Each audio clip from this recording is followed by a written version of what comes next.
Saudara-saudari, selamat berjumpa. Pada kesempatan ini saya ingin mengajak kita semua untuk merenungkan adorasi sebagai saat kita menyembah Tuhan Yesus yang meminta kita hidup tidak secara munafik. Di dalam Injil Matius, Yesus mengkritik para ahli Taurat dan orang-orang Farisi. Hai kamu orang-orang munafik,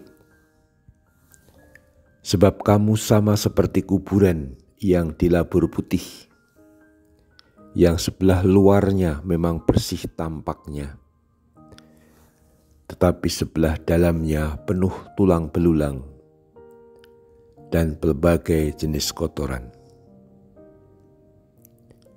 Demikian juga kamu di sebelah luar, kamu tampaknya benar di mata orang, tetapi di sebelah dalam kamu penuh kemunafikan dan kedurjanaan.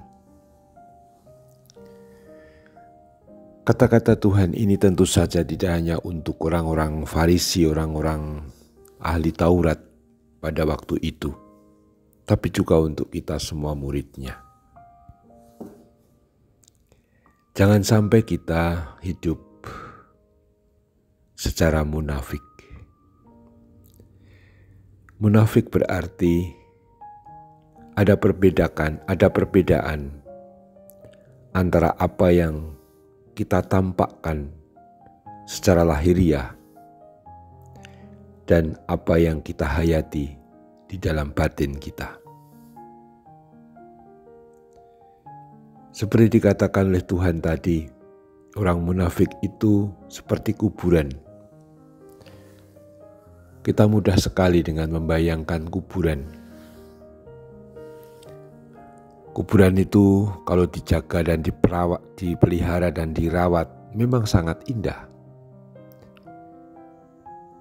Untuk orang-orang yang kita kasih, nenek, kakek, opa, oma, papa, mama yang sudah meninggal, nisannya kita lihat, kita buat bagus dan bersih. Tetapi seperti kuburan, semuanya kita tahu isinya adalah tulang belulang. Lukisan yang sangat mudah untuk dicerna. Terhadap kritikan Tuhan mengenai orang-orang Farisi dan ahli Taurat yang mengutamakan penampilan lahir, yang kelihatan saleh, kelihatan suci, tetapi hatinya penuh dengan dengki dan iri, penuh dengan kejahatan dan kecaman, dan serba mengutuk.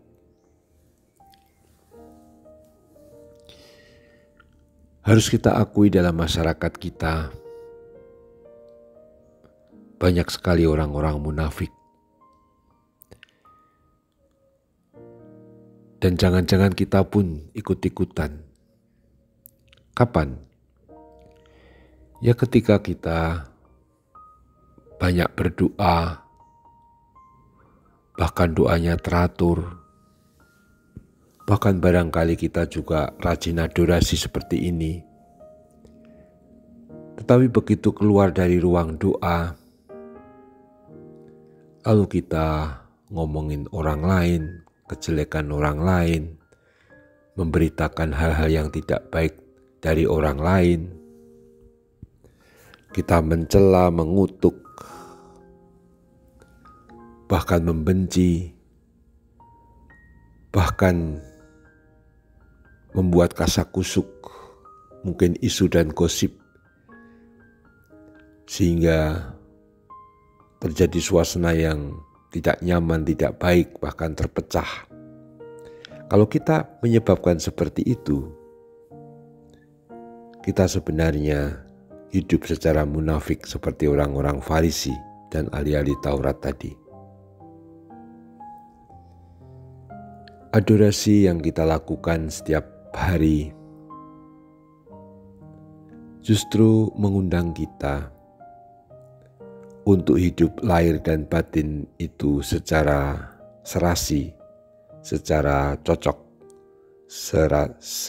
bisa nyambung dan satu.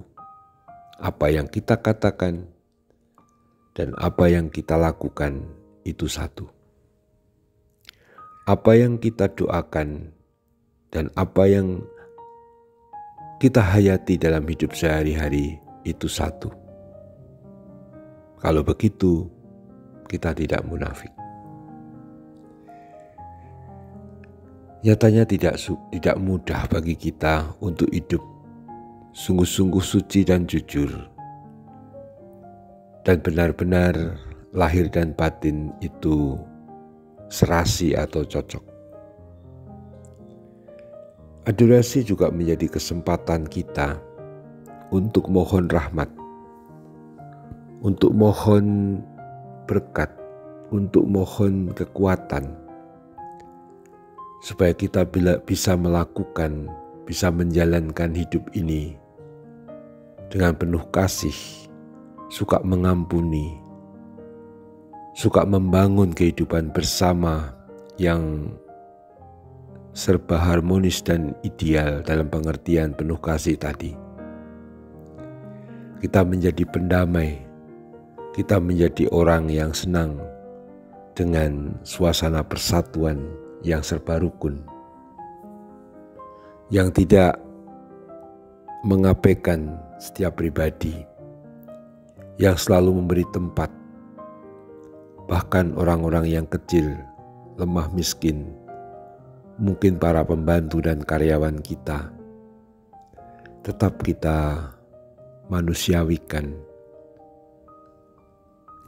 Ketika kita hanya bergaul dengan kelompok kita yang sesuai saja, yang sekelas, setingkat mungkin, kita mulai hidup dalam kemunafikan.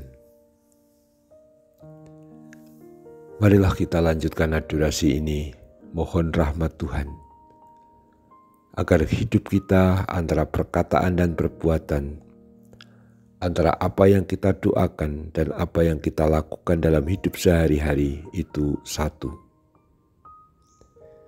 Semoga hidup kita dipenuhi dengan kasih dan damai yang memancar dalam setiap perkataan dan perbuatan kita setiap saat. Terpujilah Tuhan kita Yesus Kristus untuk selama-lamanya. Amin.